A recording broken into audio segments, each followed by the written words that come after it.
everyone, my name is Luna and today we are discussing all the events of episode 98 of campaign 3 of Critical Role, the Nox Engine, and naturally there will be spoilers.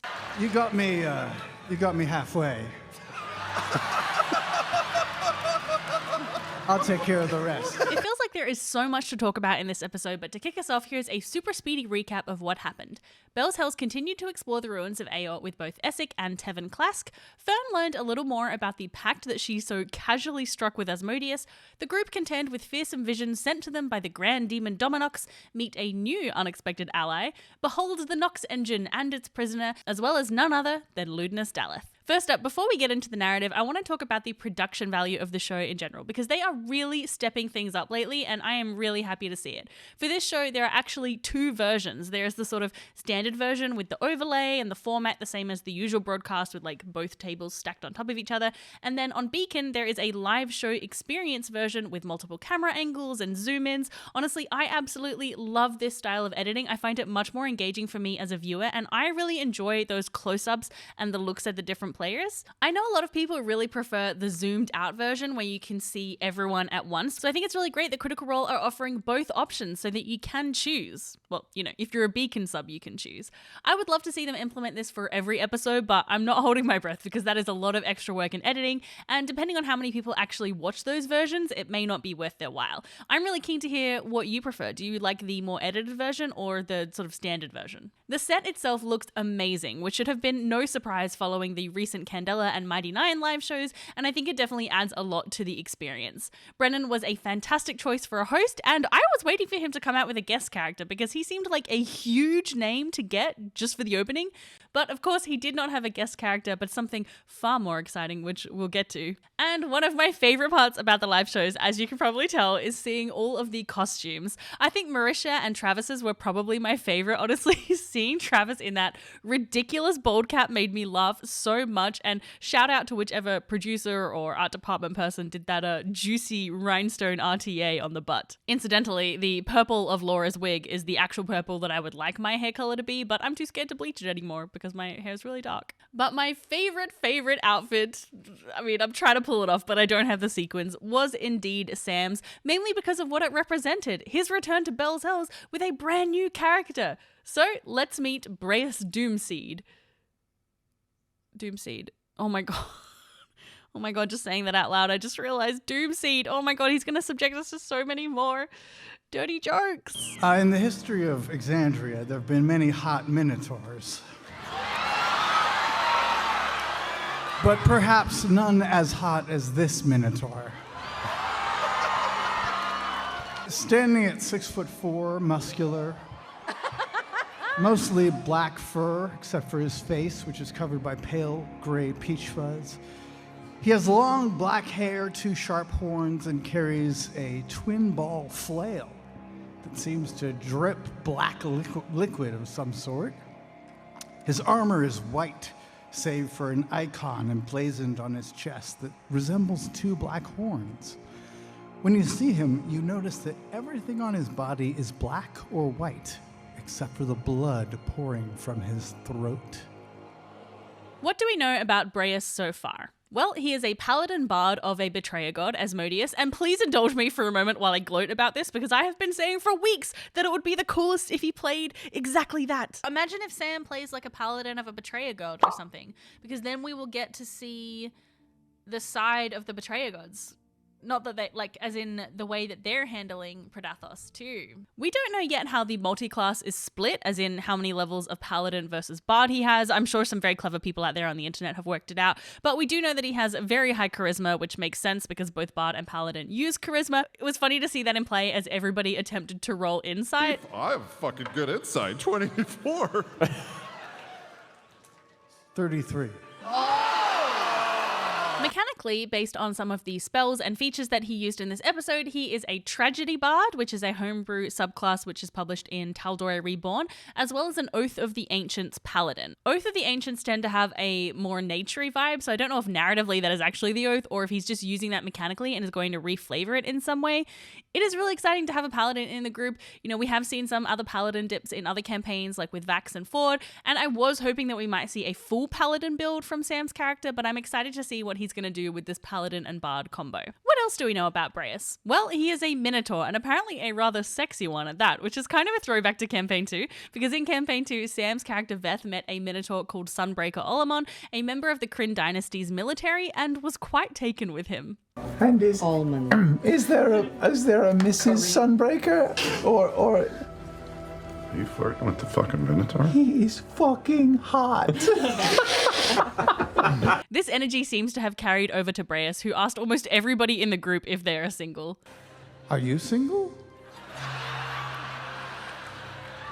I'm not sure.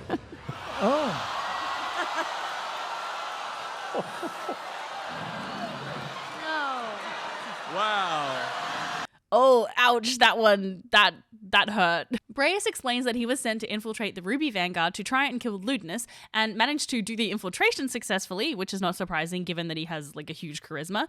But he came here with Ludinus and was trying to find the right time to attack, but was overcome by the psychic attacks of Dominox. At first, Braius was pretty cagey about who he worships, saying that when he was young, he had sworn an oath to the Platinum Dragon, but eventually it comes out to say that it is Asmodeus, in part because the group are accompanied right now by a champion of the Lord of the Hells, Tevin Clask, which is that sexy devil that Fearne brought here with her little kiss. We did actually get a little more detail about what Fearne might be in for when she finally asked Tevin what the actual pact entails, which, you know, she might have asked before entering into it. What is that? What is it? What is that pact? You've bound your energy to that of my master, the Lord of the Hells. Huh? The thread of fate that pulls you through the great matron's skein now runs dark with his influence. The smell of brimstone will now follow where you walk. And when you need aid, whenever you need his help, perhaps he might be there at a cost.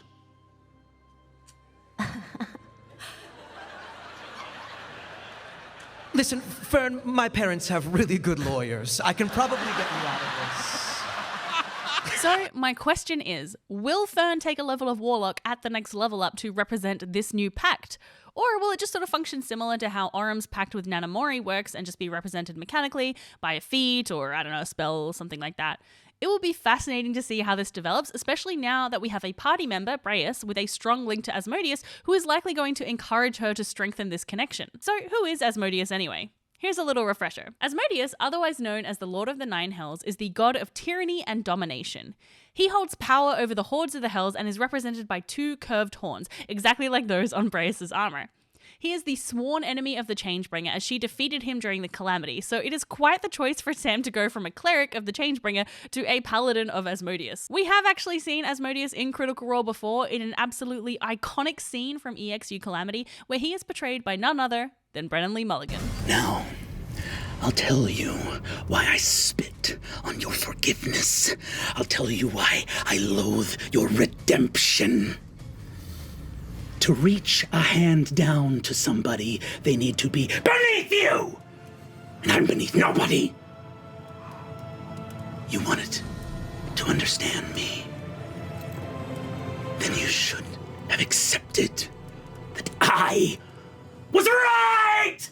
And he pulls the back of your head and rips the skin off of your skull.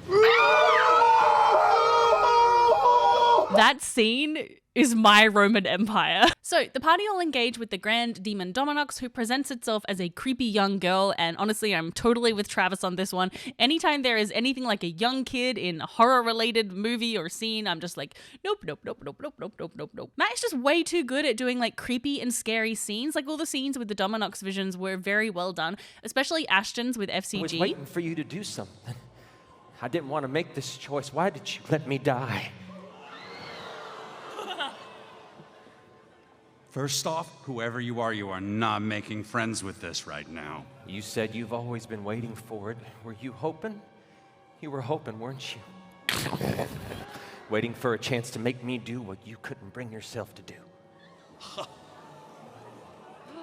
Oh my God. And I'm just gonna walk right to that fucking little robot. I'm gonna get right down in his face.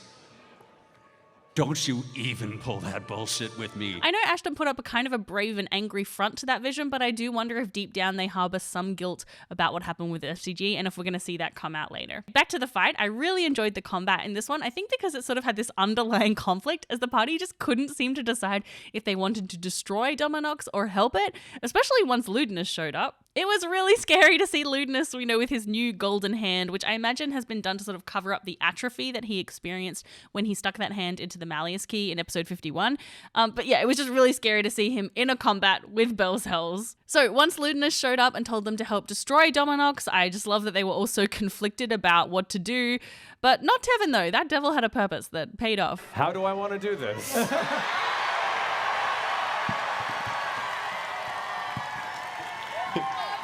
You summoned him. Tevin there, kind of like holding up his blade in front of the gate, the swirling chaos of the abyss beyond, with Dominox like crushed to the ground from the gravity fissure, and now trying to reach out to claw back out of the gate as it's swirling around. Blade in the air goes, "Ah, my lord, I smite the ancient evil. Fair play in your name." Brings the blade up. "See you never again," and drives it forward into Dominox's chest. There were some really fun moments in that fight, like when Fearne polymorphed into a wombat, Australia represent, Dorian made the Dominox do a jaunty gig, and Laudna cast Spirit of Death. This was a really smart move because Ludinus has been able to conceal himself from any of their scrying, and this spell has the mechanical feature when if someone is haunted, you can sense where they are, sort of no matter where they are. However, I have a feeling that it won't last for long because the haunting only lasts until the spirit disappears, and given that it has 40 hit points, I think Ludinus will be able to deal with it quite easily. So we are left with questions about what the Nox Engine was actually for and what it was powering. I thought maybe it might have been the engine for the Factorum Malleus and that Ludinus would want to use it for that, but that doesn't seem to be the case necessarily because he didn't seem remotely bothered about the engine being destroyed at all and was much more interested in the Occultus Thalamus, which is an arcane machine that... Just open up, mist billows out, and you watch as this light green orb within here lies. The memories of Aeor. Fractured, but enough. And what I will show you,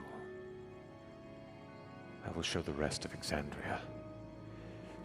As he changes the hold on the sides of his hands, the orb begins to spin rapidly, whirs loudly. It begins to brighten. This light begins to burst and pulse. All of you feel instinctively like you have to recoil as entirely the very space around you is filled with light. Your spirit is filled with light. Your mind is filled with light. All there is light.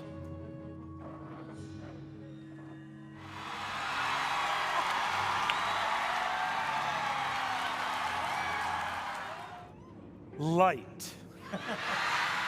In a space beyond the real, there was made of light a palace, which is to say, a garden, or a fountain, or a mirror, or a heart, or more than any of these, an idea. A swirling nebula of glimmering potential, cresting eternally upon the threshold of being. But if it aids you, Exandrian, to imagine what the mortal eye can never see, envision then, as I have said, a palace. Its floors, the dancing stars in unmapped orbit, its ramparts light and ice and fire, its hallways memory and time.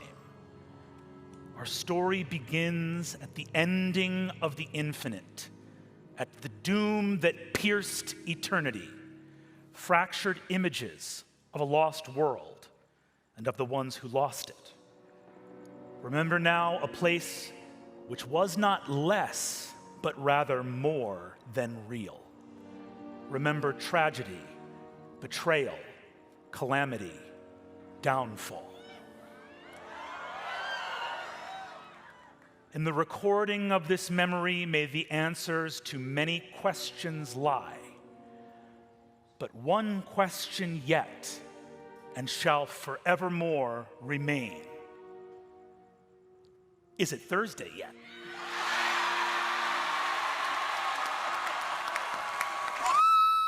That's right, Brennan is back for a 3-part series called Downfall, which will show us the moments leading up to the fall of Aor.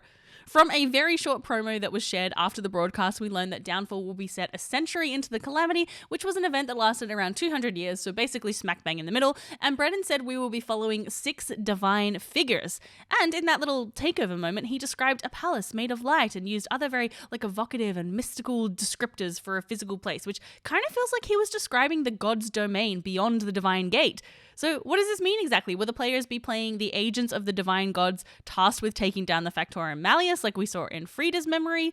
Or, I don't know, wild speculation here, are they playing the gods themselves? That would be a pretty big swing, but, it could also be really cool if they pull it off. In my mind, I've been calling this series EXU Aor because it does just feel like a successor to that series, but it seems like Critical Role might be abandoning that branding, given that instead of it being a standalone session or mini-series, these count as episodes within the main campaign, the episode 100, episode 101, etc.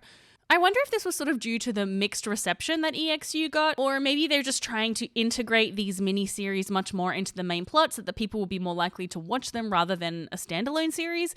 Because even though they are numbered within the Bells Hells campaign, the promo says that you don't need to have seen any other Critical Role content to watch them. I know some folks are pretty disappointed that, again, we are taking another break from Bells Hells fairly soon after the short break with the Crown Keepers, but ever since EXU Calamity, I have been desperate for them to do a similar series set in Aor, so I'm just so absolutely thrilled that is happening. The episode answered some questions and left us with some others, like why is Ludinus sharing this information with Bells Hells?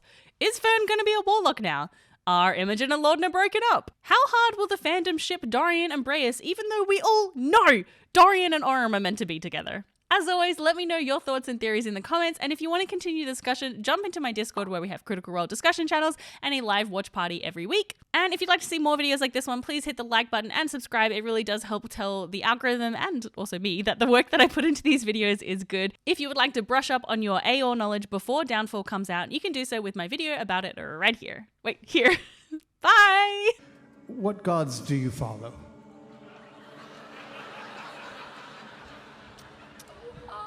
We've met a few.